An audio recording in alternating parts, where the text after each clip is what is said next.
G'day legends, I hope that you're having a fantastic day and it's a Friday, or at least a Friday here in Australia, and I hope that you've all had a good week and I hope that the weekend is gearing up to be great. I'm trying to do as much as I can this weekend because of course I start that poison treatment again on Monday. Now legends, of course, today we have, as always, a lot to go over, but I think today is an exception. We have even more than usual, but this is all very important stuff. We're going from military to history to politics to mapping to even just delusion too. We're going to be talking about a bit of everything. And look, I know this may affect my views, but it doesn't matter because it keeps my brain very active and I need that to try and induce some neuroplasticity. Hopefully I survive longer, but also to try and give you the best overview that we can. Now, of course, what are we going to be talking about today? So I'm going to look at the maps, I'll show you geolocations, we'll compare maps, and we'll talk about tactics, strategy, how that can affect on the battlefield and where we see pushing in one area and pulling in another area, and where tactics and strategy differ, although this may be a bit of a foreign concept. We need to talk about issues with Russian glide bombs. Of course, we're seeing less of them active. We've been reporting on that for the last couple of months. We said it looks like there's less, there's been some excuses, but it's come out what the problem actually is, but how this may actually present an opportunity through reflection also. I need to talk about the meeting between, of course, President Donald Trump and Prime Minister Keir Starmer. We'll talk about that. And then I want to use Starmer as an example of some of this European thinking that I've titled here as maybe cancerous thinking. We'll talk about how that is having effect, how that virtue signaling of, yes, because we're right in principle, we will win, doesn't win wars. What wins wars, Starmer, if you go back and go, I'm building a factory. Words at the end of the day do not win wars. Look at history. And again, history is commonly written by the victor and then interpreted by historians. So we'll go over all of that. So of course there's a lot. And as I'm filming this, President Zelensky, he has landed in the United States. He's on his way to DC, of course, for a very high stakes visit. Of course, we know with the critical minerals. And of course, Trump wanting to end the war. And what will become of these meetings? Well, I think it's more than likely that the minerals deal will be signed. And to be honest on this, Ukraine is backed into a corner, and at this point, they have to sign it. But Ukraine is relinquishing massive amounts of money and a fair amount of their critical resources, sovereignty as well. But they can't not sign it. It doesn't matter what Europe has been saying for the past 3 years, they are not in a position to backfill the loss that the US would have. And of course, this gives future leverages as well for the US and contracts all of this. And one thing I will say is, yes, the contract has changed. And one thing I will say, though, is it's gone from a finite figure to now a 50%. And although that finite figure was incredible, at least it was finite, that at that point it would then stop. This just looks like it is forever. Again, we will see. Another update in this is Trump has extended some sanctions against Russia until March the 6th, 2026. The decree then he signed saying the actions and policies addressed in these executive orders continue to pose an unusual and extraordinary threat to the national security and foreign policy of the United States. Now, what do I think of these? Of course, Trump extending sanctions against Russia and then the critical minerals deal with Ukraine. What I believe Trump is doing is Trump is positioning himself into a position of power over both Ukrainian resources and Russian sanctions. So when he's mediating, he's not mediating from neutrality. He's mediating from, everyone's favourite words, but from a position of power. And that at the time, he will hold all the carrots and all the sticks. So I'm not surprised at all to see this. But let's have a look at the maps. Let's have a look at what is going on. And of course, we see new Ukrainian attacks today, especially around Pokrovsk and Kursk. And this does make sense, of course, with Zelensky in Washington. We'll speak about more of that in a second. But of course, we have Ukraine in the centre of your screen, the capital of Kyiv. The red areas occupied since 22, the purple since 2014. Now, what we are seeing simultaneously is we are seeing a reduction in control in Kursk. At the same time, we're seeing an increase in control. So I should say a reduction in Ukrainian control in Kursk and an increase in Ukrainian control in Pokrovsk. Now, What is being said about this, and this is from a Russian military blogger here of Anatoly Radov, he writes this: in light of the fact that everyone suddenly fell in love with rare earth metals, the strategy of the Ukrainian armed forces has also changed. We are not going to exchange the Kursk region for anything, but are going to liberate it. So the Russians, they're not interested in exchange, they're interested in military actions to take that back. So the point of Ukraine sitting there has diminished. Remember, the point was to give a card at the table for exchange. Now they are thinking about how to hold the defense in Donetsk and Zaporizhia in order to keep more rare earths for themselves. They are really in fashion at the moment. So, of course, a lot of those rare earths are right near where Russia, well, a lot of them are where Russia occupy, but a lot are very near to there. So can we move these guys down? Russia isn't going to swap that. Can we move them down to try and stabilize it so we don't lose more? That is why they've transferred reserves to Pokrovsk, Konstantinovsky and Borovsky directions, where the advances become more difficult, up to the point of the Ukrainian armed forces attempting to recapture some territories and are moving through in some areas around Pokrovsk. And to be honest, the reason I share this is the maps do tend to back this up. So what we do see, not today on this map, but on other maps, and other Russian maps are showing this, so I will believe it, is Ukraine has had successful operations around Kotliny recently, Pishani recently, and some are saying around Uspanivkia today, as well as then Toretsk. So we'll take that as, lining up. But what we see, if then we head from here up into the north, we see Kursk. And what we see is a reflection of what Suryak has said for about a week, is Sverdlikovo has come under Russian control, but the Russians have also pushed into Novenki as well. So could this be a reduction of troops out of here to try and stabilise in these areas now that Russians aren't interested in an exchange of this, that they will just mobilise the forces to take it, that Ukraine has moved down to try and protect those forces, that the exchange is on the table. But of course, what this does is this isolates to the west and the east into two separate sectors. Now, of course, the border is there to move, but this does still increase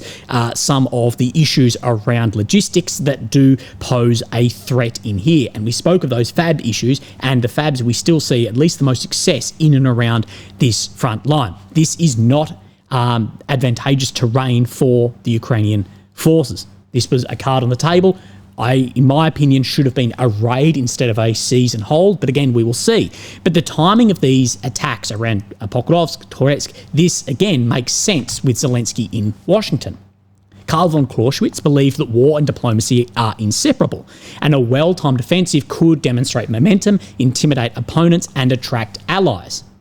He says the results of war are never obsolete.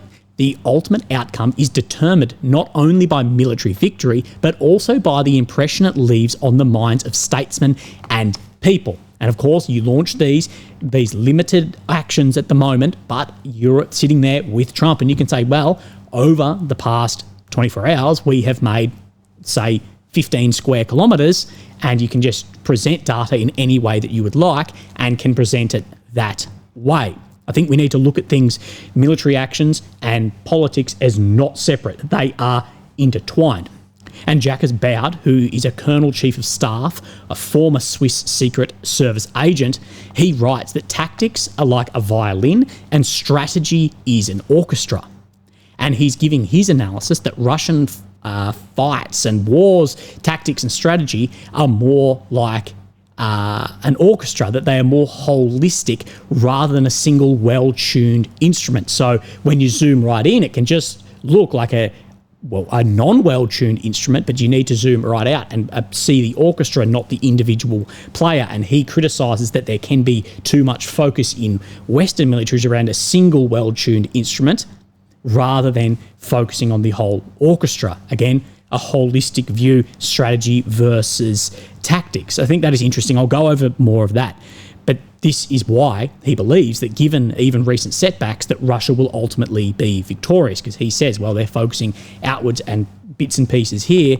It doesn't affect the entire song played, if that makes sense. But okay, we've gone over a lot of military theory in that. Let's look at where the maps are actually changing, and we'll turn this back on. Now, the first area I want to come is Toretsk. Now, no changes actually shown on this today, which is interesting because there definitely are, although not in areas that have previously been red. I guess that's why it's not being showed. But let's have a look on Toretsk from Noel reports. And he's showing up in this sector as blue, and of course some geolocations in here. And I'll show you where these geolocations are and at least one of the pieces of footage. So we have on the northern side, we have a building and then a further push into Toretsk. And this is the video that I'll show of where this high-rise is being taken down by Russian munitions. But we also have on the southern side, there is a building, and we've seen before Russians using anti-tank mines in a satchel to chuck in and collapse the building. So we know that these areas are at least grey, potentially even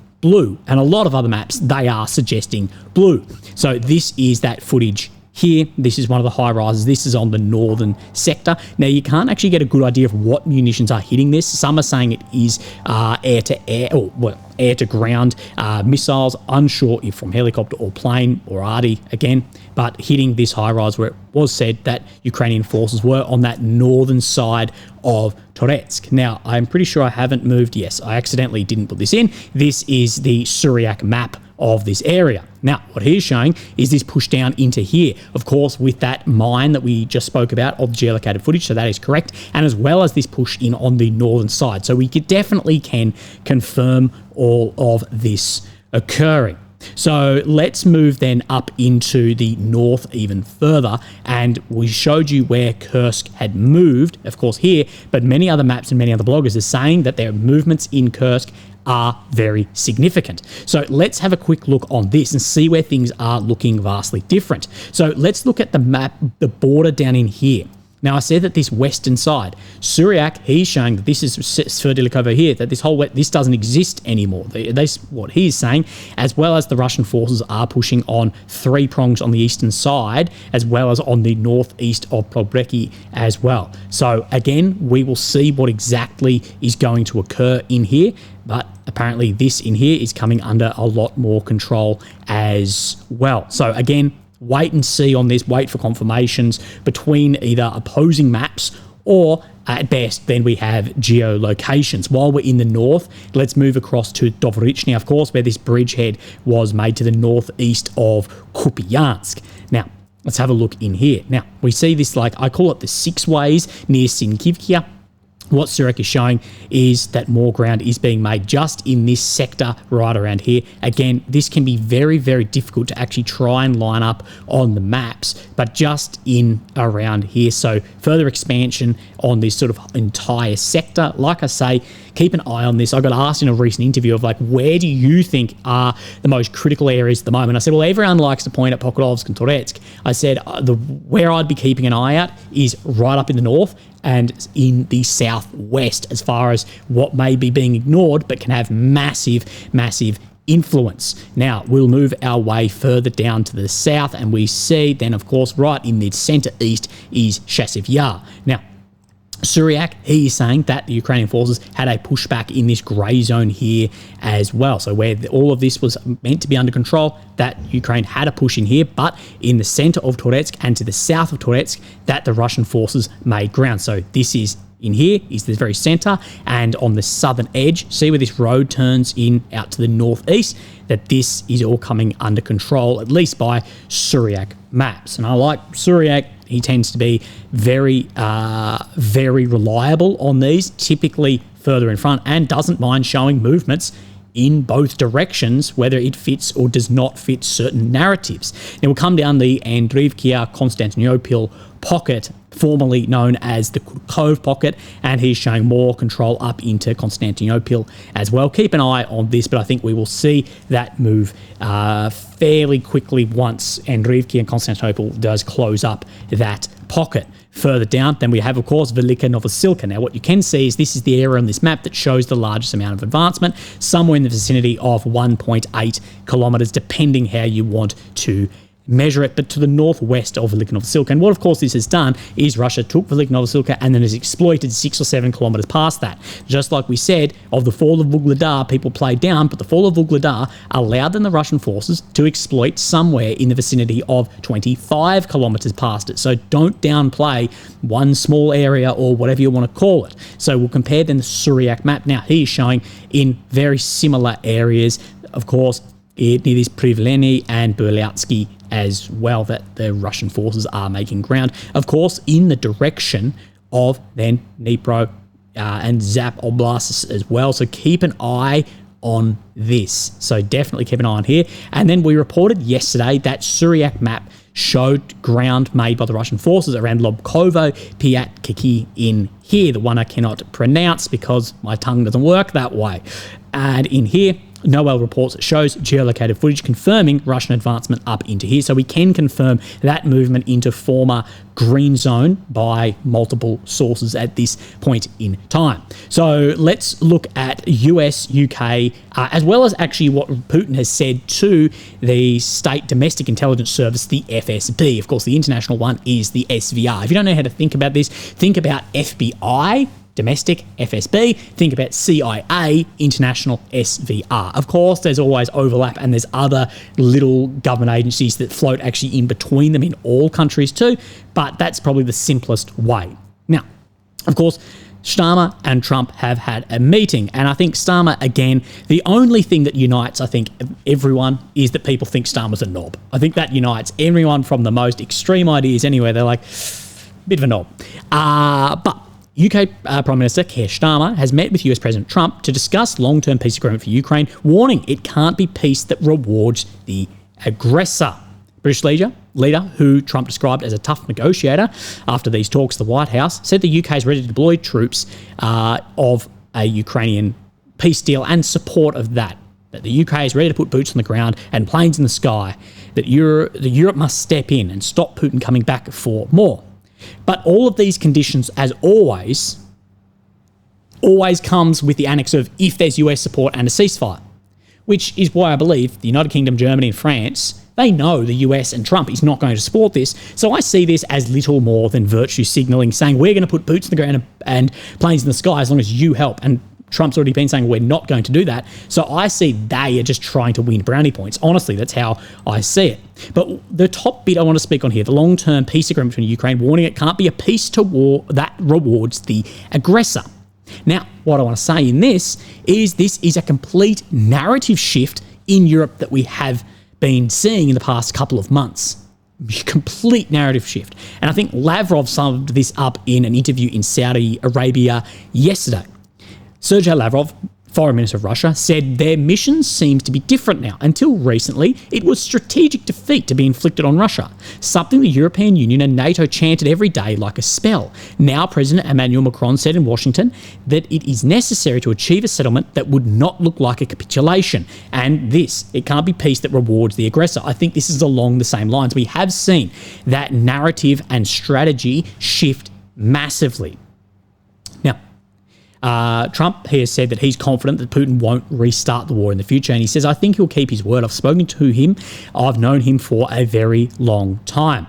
Now, there was a part where a journalist asked about Trump calling Zelensky a dictator, and he basically had a bit of a laugh. I think it was actually sarcasm, saying, did I say that? I can't believe that I said that. Although it was on a post, he knows he said that. I think it was more sarcastic. I don't know. It's going to be interesting to see how their meeting goes. Trump also said he had very successful back-to-back calls with Russian President Vladimir Putin. So again, we will see. But Trump again has reiterated about NATO and Ukraine. And this confirms, I guess, my point about the signaling, the virtue signaling from some European states, but on the condition that the US join them. That's why I said it's just virtue signaling. You can do this, Starmer, or you could do this, Scholz, or you could do this X, Y, and Z, but you're not prepared with the US, knowing the US isn't prepared. I think people should take offense to this and being like, you're just taking it for a fucking ride, mate.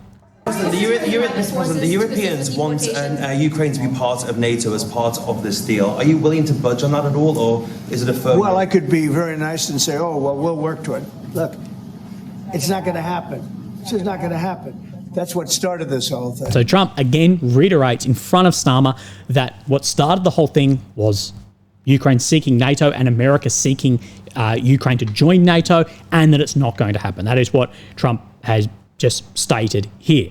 So then it's very easy for someone like Starmer or someone to say, well, we need to join this, and it was X, Y, and Z. But knowing that there's sort of this safety net of blame onto the US. And this is where this division and what JD Vance said, I think, is a lot more than people may be thinking. Now, let's look at what Putin has said to the FSB. So this was a meeting of the board of the Federal Security Service of the Russian Federation, aka FSB. And there's some interesting bits in this that we need to take out and sort of apply that to what we saw in those meetings, what Trump has said, what Starmer has said, and where Europe and America are sitting in different areas. But remember, anytime a leader is up and speaking, take everything with a grain of salt. He said, how rapidly the world and the international situation are changing. In this regard, I'd like to note the first contacts with the new US administration inspire certain hopes. There's reciprocal commitment to work to restore interstate relations and gradually address the enormous amount of systemic and strategic problems in the global architecture which once provoked the crisis in Ukraine and other regions. This is where NATO, what Trump said, and what Putin says, that is then lining up. Okay, it's important to try and see these similarities here as well of where leaders may be sitting if we want to speculate of what is going to occur. But we know that there is more working here. Importantly, our partners demonstrate pragmatism and a realistic vision of things and have abandoned numerous stereotypes, the so-called rules and messianic ideological cliches of their predecessors, which caused the crisis of the entire system of international relations. Let's continue on. He says that as a result of the courage and fortitude of the armed forces, our heroes, through their valour and daily victories, they have created the conditions for the beginning of a serious dialogue on bringing fundamental solution to the Ukrainian crisis. So what I guess he's getting at here is due to our military actions, therefore we are bringing a solution to, I guess, that joining of NATO, working with Trump, at least taking out of this and seeing where we go. So where the security of some countries cannot be ensured at the expense or to the detriment of the security of other countries, definitely not Russia. So this is what Putin will say, and you'll hear other Russian leaders say, is that there was, as they will quote Putin, security concerns of Russia with NATO moving further eastwards. And what he's saying in this is you can't then increase the security of some countries, so increasing Ukraine's security by NATO, at the expense and detriment of Russia's security. Now, is that fair? Is it this? Is it that? Well, we are just presenting what is said in this, but where people would turn back and go, well, okay, well, if we then saw that China wanted to have a military alliance with Mexico, how would that look? And Trump has actually spoken of this, and what Trump has said is, well, these countries, these nuclear superpowers can sort of act in a separate way. It's not fair. No, my best mate, he's 6'3", 110 kilos, and he's a fucking black belt in jiu-jitsu. I'm 5'6" and fat. He can act in a public setting at a pub differently to I can. Is that fair? No. Who's more likely to get whacked in the mouth? Me. So it's just the way global politics is, and I think we're going to see divides because in the EU system, Germany and Estonia have the same amount of power, and that would be pissing off those in Deutschland, I am sure. Putin continues and said, we realise that not everyone is happy to see Russia and US contacts resume. A portion of Western elites are still committed to maintaining instability in the world, and these forces will try and disrupt or compromise the newly resumed dialogue. And up to the special services to thwart such attempts. So we have seen multiple warnings coming from the foreign minister of Slovakia or Hungary, I can't remember which one, but one of the two, saying that Europe will do anything they can to basically thwart then these deals. We've seen the SVR warn about it, and Putin saying the FSB as well, that they don't want this. They want the war to continue, and they may try and thwart such attempts with however we see it. In this regard, the FSB needs to continue the system-wide work across all specialised areas, and talking about terrorist crimes that are occurring over the past year, and saying that these are organised by Ukrainian Special Services and their curators. So what we have seen is everything from train lines being blown up, ships being sunk, as well as targeting on officials and or military figures as well. And of course, the FSB Putin would want the FSB to be all over that, and something like that could thwart any sort of peace deals. And this is where I continue saying, keep an eye out for false flags, to discredit, to give credit, to do whatever.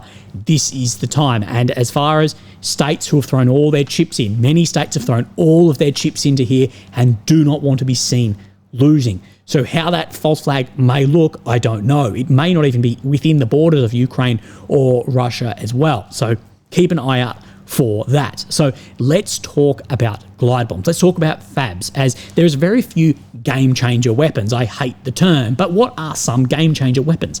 FPV drones, whether radio controlled or fiber optic, yes. Cheap drones, ISR, yes. Lancets, for sure. The BEX, the seaborne drones, yes. And there's some other little bits and pieces, a lot that were promised, no, they haven't been. And FABs go in that list of something cheap, effective, numerous, that have really shifted the battlefield over the period of 12 months. But now we're seeing a lot of them like this. Don't go near something like this if you ever fucking see it on the ground. Unless you're a bomb tech, don't go near that, please. You have no idea how unstable that would fucking be at this point in time. But a lot of them not hitting. And what is occurring here? And we have noticed less footage, less reported hits. A lot of people have noticed this, and there's been a little bit of information, but this is the best breakdown that we actually have. So what's going on with aviation in Laos? And this is from Fighter Bomber. Now, he is using Laos as a sarcastic euphemism for Russia's war effort, particularly the Russian Aerospace Forces, of course, the VKS. Probably nothing new.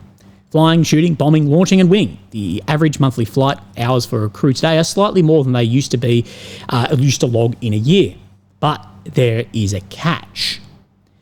This is about, of course, jamming of satellite control. Now, Forbes is making out like this is a whole new thing. GPS, the American system, GLONASS, the Russian system, this has been jammed for ages. Since the entire war, there has been jamming, but of course, it will improve like everything throughout the war. The golden age of the almighty UMPK, which of course is the system to go onto then that cheap dumb bomb, turned out to be short-lived. I wouldn't say it's short-lived. All systems have a shelf life on them. And I would say what we saw with the Excalibur shell was about 6 weeks of effectiveness, and then the GPS made it just useless. It made it just another shell, but very expensive. I really think the glide bomb had about a year. Probably, yeah, about a year. That is a long time, actually, for a war where everyone is trying to push for a technological advantage on the battlefield. But I wrote a long time ago, years before this special military operation begun, that we needed to prepare for the fact that Ukrainians would find countermeasures against the UMPK. We needed to stay ahead of the curve. Without a doubt, UMPKs have played a massive role and quite literally saved the VKS from heavy losses, but nothing lasts forever. The people will do anything to survive, so of course then things change. Those who actually care, of all ranks and positions, have been sounding the alarm for a while and keeping the ancient Laos traditions. Nobody gives a damn. Bombs are being dropped as usual. Planned targets are being hit. Everyone's busy. The graphs in the slides are prettier and prettier. The reported numbers of sorties and destroyed targets are reaching such absurd levels that the briefers start reading them out with reverence, shedding a single proud tear. But there's a catch. They're not hitting anything.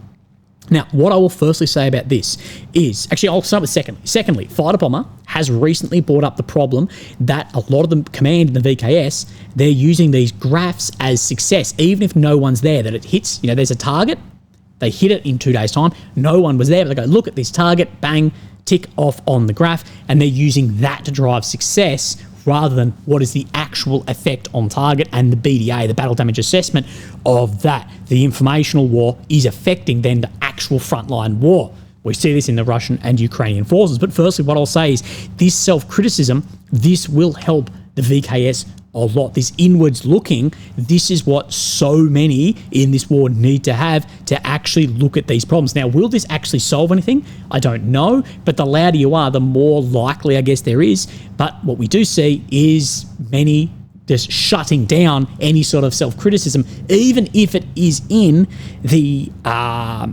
best interest of the fighting force. The catch, they're not hitting anything.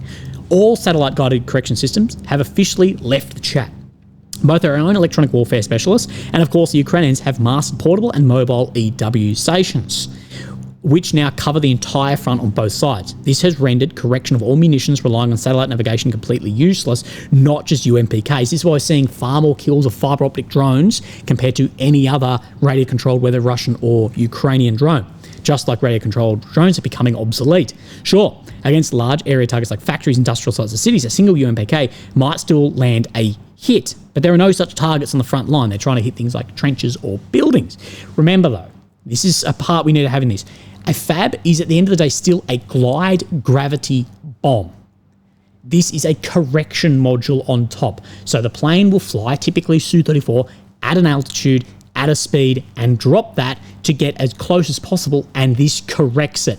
This isn't like an AIM missile where it can turn 180 degrees. No, this is still a gravity bomb with a correction module. So if you're against a big area, these can definitely still hit it. It's just giving those finite corrections into the target.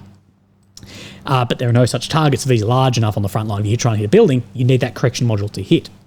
We could change tactics and drop not just one UMPK per target, but to 8 or 16. With enough bombs, maybe one would actually destroy the target. In the old days, this was called volley bombing, the standard mode of attack for all bombers. But as you understand, that would mean reporting that out of 16 targets, only one was actually destroyed. And who wants to get that? You get the idea. So playing on the ego of some of the commanders here, they don't want to do that because 16 bombs, one target, they don't like how that looks on, as he would put their precious graphs. The electronic warfare situation deep in enemy territory isn't much better. But there are areas where munitions can correct their flight paths either during the approach phase or altitudes below 50 meters where signals are still present. So they may be able to, under that, as we do know, there are in the battle space where some work and some don't. He's also spoken in another post about some of these much faster ballistic or hypersonic missiles, that the way they work can get around a lot of these. But of course, it's significantly more expensive. So for long-range munitions that rely on satellite correction, the situation is slightly better, but not by much. Because every high-value target definitely has electronic warfare coverage. At that point, accuracy depends on how much the munition drifts per kilometre without correction. Remember, these are still a gravity bomb at the end of the day with correction module, not a targeting module, as I would call it, for something going around on a hook. What needs to be done? Okay, stop flying just for the sake of flying and stop dropping bombs just for the sake of dropping bombs. Wear and tear on the plane, expensive, fuel, bombs, everything. And you're putting the planes at risk. Also, though, we have not seen a Su-34 go down for a number of months now too. So I guess there may be significantly less. Focus on fewer targets, but use more UMPKs per target. Except as a fact that a single glide bomb, UMPK today, will only hit targets by accident or on a test range. Make sure this is reflected in reports from commanders. So correct reporting to, of course, drive change and influence this. Develop and refine laser-guided munitions with UAV-based targeting. This is Krasnopol. So what we see is the Excalibur, GPS guided, had a very short lifespan. I believe it was 95% loss of efficiency in the first 6 weeks. I believe that number might be, it's like 85 to 95%. But the Krasnopol, which of course then works between a drone lasing something and it picking up that and hitting, so much shorter range to actually target something, has then continued with success. And I believe, and I spoke with a robotics PhD on this, that Russia may have formed a way to laser guide Iskanders. He has said it's probably possible because we're still seeing Iskanders. At the moment, as far as munitions on the battlefield, the Iskanders are having the most effect on target. So maybe they have changed to laser guided. That is purely Willy speculation, okay? Willy speculation? Fair enough. Improved TV-guided targeting systems and data transmission, so optical guidance, similar to, let's say, how like a Javelin works. And, of course, work on the INS, inertial navigation system.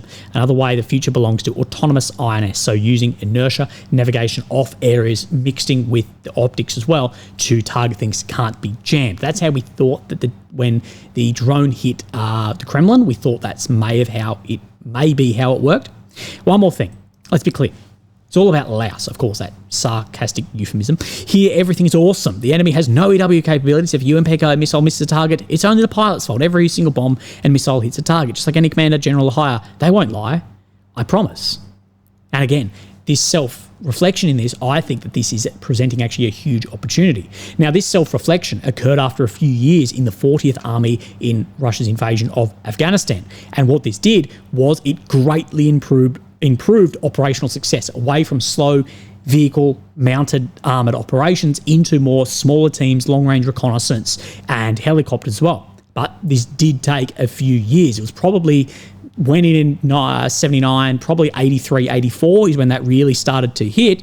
But this is definitely needed in this war, and it's definitely needed on both sides. Inward self-reflection that isn't just seen that you're an enemy of the state, that you maybe actually have the best outcome in mind, and this goes down to something I spoke about with Tatarigami UA and onto what I'm going to speak about next time, is anyone trying to raise these problems was quickly labelled as a Russian agent, an FSB site, or some other label to discredit them. Pro-Ukrainian community not only suppressed criticism, but allowed the situation within the Ukrainian army to deteriorate further. This approach led to a full-blown crisis suddenly. So by not allowing that, by not allowing people to have their opinion, their view, or, continue pushing their own maybe delusion to not be self-critical, that has caused huge issues. And many see fighter bomber as then in this, he's just a agent of the Ukrainian GUR. No, self-reflection, self-criticism is incredibly important, and I've seen that Russian pages are definitely shutting this down. Actually, at the moment, I think to a much lesser degree with like this from Fight Bomber, but on the alt pro-Ukraine community, NAFO shut down any criticism. And as I shared from Tatarigami UA has said, well, this has led to a full-blown crisis very quickly.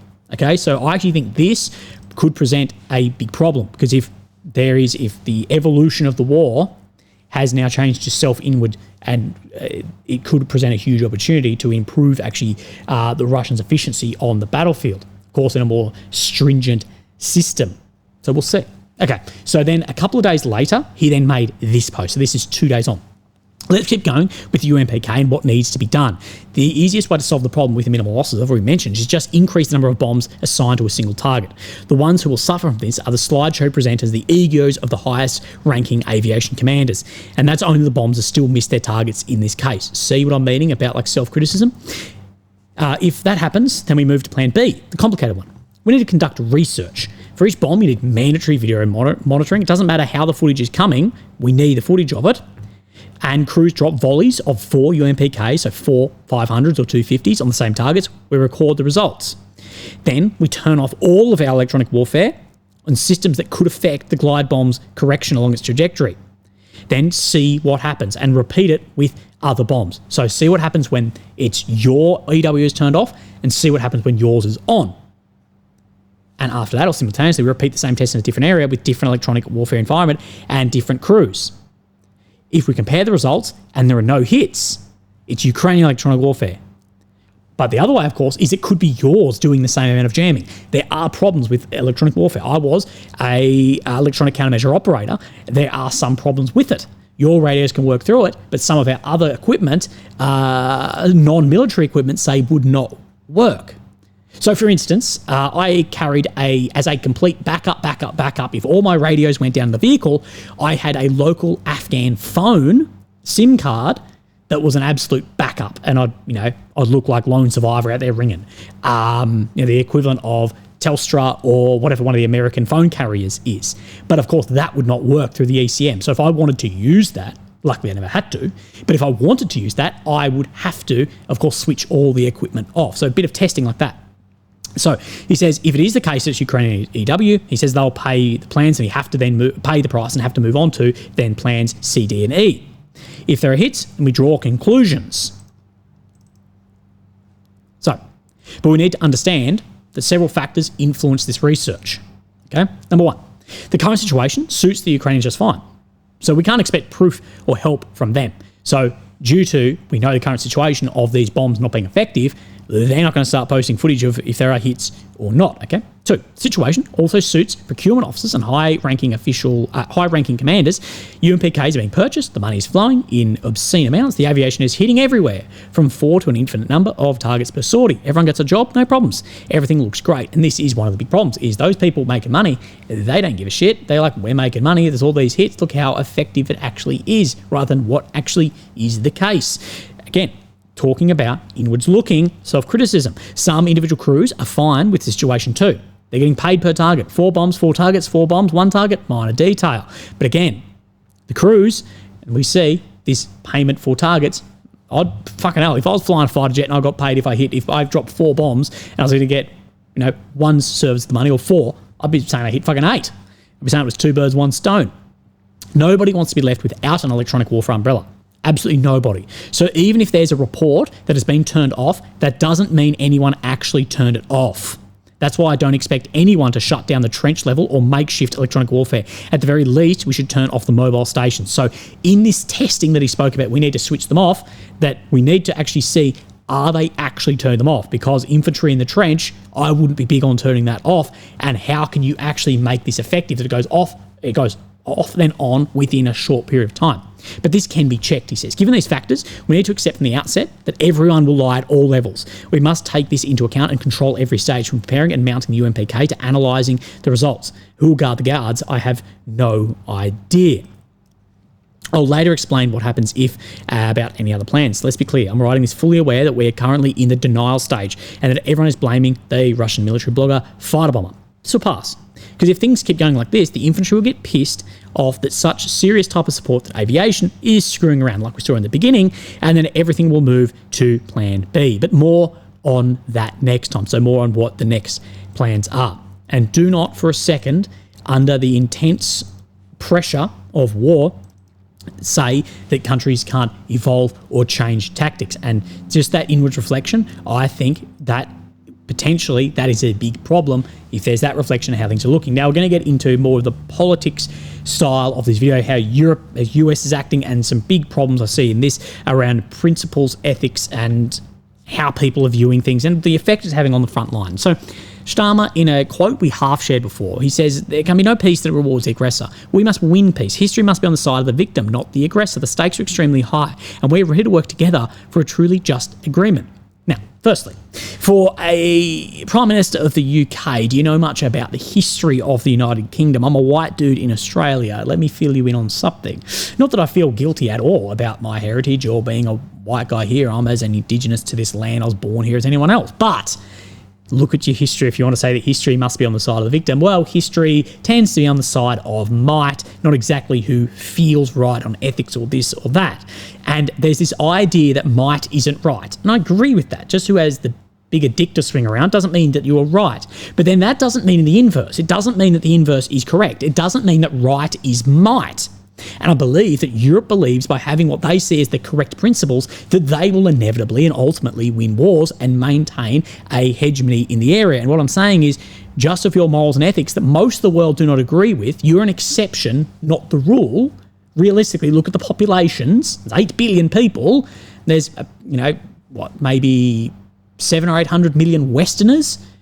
We're an exception, that order, rather than the rule, that there's not inevitable that having the correct principles, even if you agree or disagree with them, it's not exception to the rule that then will succeed and will be inevitably victorious. And this is the biggest problem I think I've seen in this war, is that this idea, because we're on the right side, then we will inevitably win. And this was sent across as well. It is interesting that the leftist crowd, who seems to believe we are morally right, therefore we shall win, in regards to their perception of their own moral high ground, don't stop to consider that Russia also genuinely believes they hold the moral high ground. And this is the thing. I think these ideas of morally right and wrong has spread like a parasite through war analysis, education, government. That the postmodernist, woke, progressive idea that truth is subjective and relative, this has gone from the battlefield to the classroom and back, that there are no objective truths. Therefore, this idea that we're morally right, therefore we shall win. And of course, there are no objective truths under this thinking, from artillery advantage through to the colour of your skin, and that is having a huge effect. We'll continue on this. The problem arises then if you ignore the objective truth in the pursuit of your subject, abstract moral truth, and if the other side ends up winning the war, then the other side will feel morally vindicated by winning, further reinforcing the idea that their moral position was correct. So by clinging to these abstract truths and claiming them as the reason why they will eventually win, they ultimately undermine their own position. If your position is that you will win because you are morally right, if you lose by extension, you must conclude that you lost because you are morally wrong. And what I say, Mr. Starmer, is morals, your virtue signalling morals rightness doesn't win. Maybe build a factory instead of having press conferences. We have a problem here in the West with relying on narratives which do not reflect reality. Consider what the Europeans and collective West have preached endlessly the last couple of decades, namely the rules-based world order and our common values. Only neither of these ideas actually exist as concrete, structured concept. So is it Christian-based values, Is it the values of a more progressive state now? What actually is it? In both cases, no written document exists which actually state what these common values are, or what in fact the rules of the rules-based order are. In keeping with the prevailing Western view that truth is fluid, these proclaimed values and rules have also been shown to be completely fluid and subjective. This leads to obvious problems as people both within the West and outside of it starting saying, well, wait a minute, I don't agree with your values and rules. They are false, unjust, and corrupt. So we don't, what actually are these? And so by this way of thinking, it is self-defeating and ignores objective truth in the hopes that if you tell a lie enough times, it will become true. Truth is obsolete. Our ability and willingness as humans to fully discern and acknowledge the truth is what is lacking, not truth itself. So the truth, the objective truth, absolute, is there. But this idea of the truth is subjective and relative, and the rightness will then have inevitably correct, well, history doesn't really align with that. And there's huge problems in this. And I believe the analysis just for what we do, I think so many analysts are caught in this Russia wrong, Ukraine right, therefore Ukraine victorious. That is the calculation. Even if they're fantastic analysis, if that's where you're starting, if that's what you're plugging numbers into, you're going to come out with things that are seen as subjective rather than objective. Currently, as far as if you say Russia has the artillery advantage on the front line, that is an objective truth. Russia has the manpower advantage. That is an objective truth. But if you say that, due to the subjective nature of analysis at the moment, or education even, or politics, therefore you are pinned as some sort of Kremlin agent, bot, whatever. So then I want to go over a couple of more principles. Now, I don't know exactly who coined this term. It's been in my brain, so maybe we'll claim Willie. But the rise of woke imperialism in Europe. And I used some AI to help me write down exactly what I wanted to, but to put it together to at least a readable level. I'm an infantryman, not an academic. The term woke imperialists has increasingly been used to describe the modern ideological expansionism of European elites. While traditional imperialism was defined by territorial conquest and economic domination, today's version of cultural and ideological, under the banner of progressive values, such as diversity, equity, gender ideology, and post-national globalism. Western institutions exert pressure on sovereign states, shaping their policies and social structures to align with a prescribed ideological framework. Now, where I really have a heartfelt for Ukraine is you could say there's two types of imperialism going on here. There is Russian traditional imperialism, although I actually disagree with that being the goal. The goal, in my opinion, I agree with Trump about NATO and some other things in the East rather than just kilometre squares. But let's say with that. Let's say with traditional imperialism is what Russia is doing in the East. But I think this new type of imperialism, the woke imperialism, is what is to come. That what will happen is Ukraine is a conservative, highly religious state in Eastern Europe.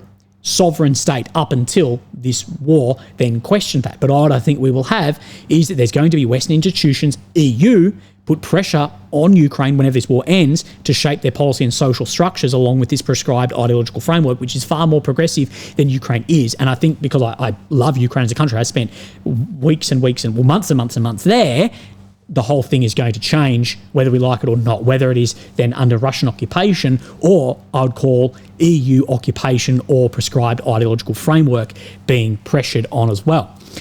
It's a real pity. The phenomenon is particularly evident in European nations where member states that resist progressive social policies often face diplomatic, economic, or even legal repercussions. Countries like Hungary and Poland have rejected aspects of this ideological agenda, are frequently accused of being authoritarian or undemocratic, despite their governments being democratically elected. So when we talk about Hungary and Poland, let's look at immigration, gender, other ideologies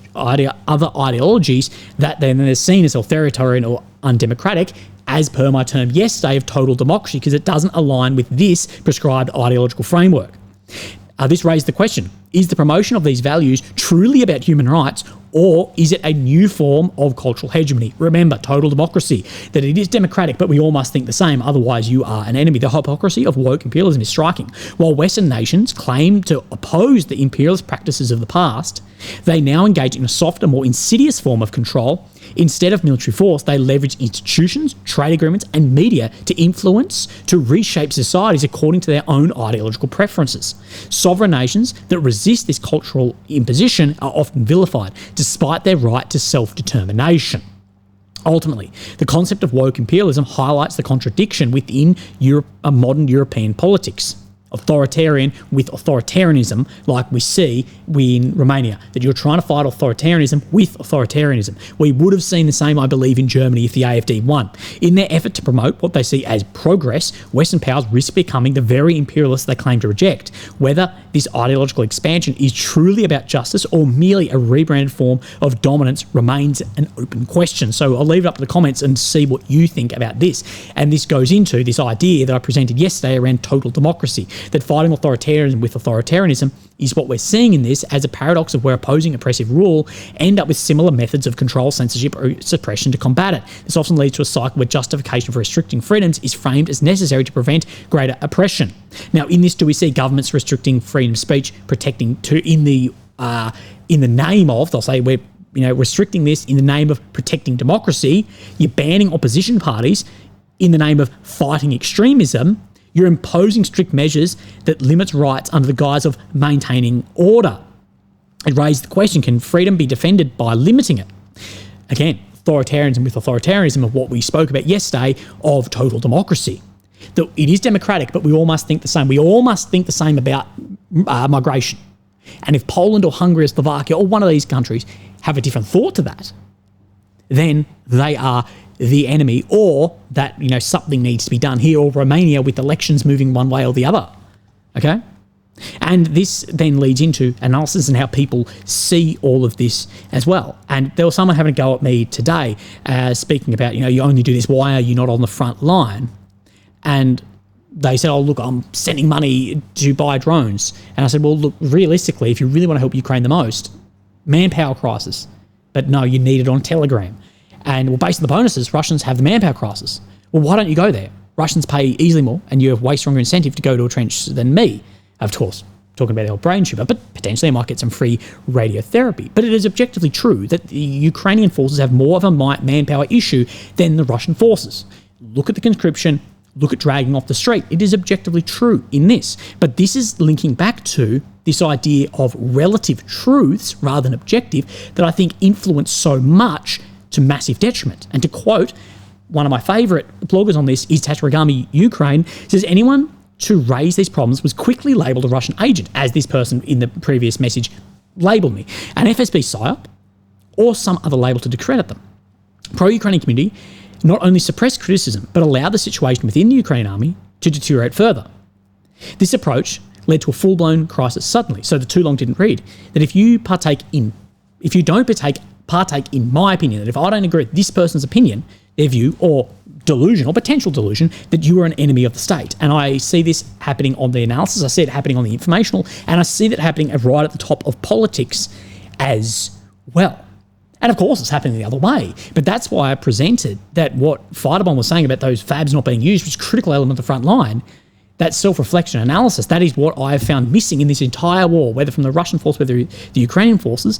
And if that gets sorted out, we could see things changing very, very quickly. And AMK mapping had this. It's been in my mind for a couple of days, and I think that this is relevant to this whole discussion too. That I've been thinking, why do people say they support Ukraine when their actions show the opposite? Think about it for a second. If you truly care about Ukraine, then why do you support useless operations like Kursk that only kill more people for an important gain? So I never supported Kursk. I said I thought it was a strategic and tactical mistake, that if it wasn't a raid, if it's season hold. But people said, no, you're an FSB agent in this, because what I'm caring about is I believe that was just a meaningless operation, pouring people in to try and get PR points for a limited amount of time, where I would have supported a raid, but not what it has become. But of course, I'm put then as a Kremlin agent on that, okay? He's questioning, then people are doing the exact opposite of what they say. Why do you refuse to comment on or criticise the countless blunders and horrible decisions made by the Ukrainian government and the command that would then, of course, actually be able to help on the front line? Back to what Tatarigami UA said here, that everyone just gets labelled as this, that of course then the approach led to a full-blown crisis suddenly. Why do you push others away who support the same country and confine yourself to your own little bias-affirming informational echo chamber, therefore degrading the image of the pro-Ukrainian community. And I had someone reach out to me the other day and go, hey, Willie, I honestly believe that Russia is funding some of these pro-Ukrainian accounts in the community actually to discredit it further because some of it is so ridiculous and pushes people away. And as things go on, fucking hell, I think he might be right. Why do you try and convince yourself of certain things and not question the main narrative? Why? Because most pro-Ukrainians don't actually care about Ukraine. They either just hate Russia or are not happy with themselves and their lives and want a community to call home, the community of people and similar beliefs and viewpoints on a specific subject, that being Ukraine, which many probably didn't even know anything about pre-2022. They want to belong and instead making it worse for themselves and others. Because if you truly care about Ukraine, then you would be advocating for peace negotiations and an end to a war that cannot be won. Sure, it would mean that you lose your community, your online home, and it would hopefully put a stop to the death, destruction, and suffering. And I couldn't agree more with Mr. AMK mapping on this. I think a lot of people in this community hate the other side, not support the side they have, that the enemy of my enemy is my friend, that I hate Russia, so therefore I am supporting this. I think we see a lot of this massively in ideological wars, religious wars in the Middle East. And I've always been on the side of the people at the front line to try and reduce pain, suffering, and uphold the laws of armed conflict, even if that gets me in trouble a lot. But at the end of the day, when Zelensky said militarily these areas cannot be taken back, it has to be done diplomatically, then why are we continuing this and not looking for other diplomatic routes that may be more realistic to the situation? And that these pages are happy to pour another 100, 200,000 people in. Not only these pages, but the politicians are happy to do that, even if they maybe know the truth, but subjectively are then changing that truth to fit how they feel or their narrative. And this self-reflection, if done, will be very deadly on the battlefield. Legends long video. I hope that you have a fantastic day. I'm pretty sure I've done this in one cut. I'll speak to you tomorrow. Thank you. Bye-bye.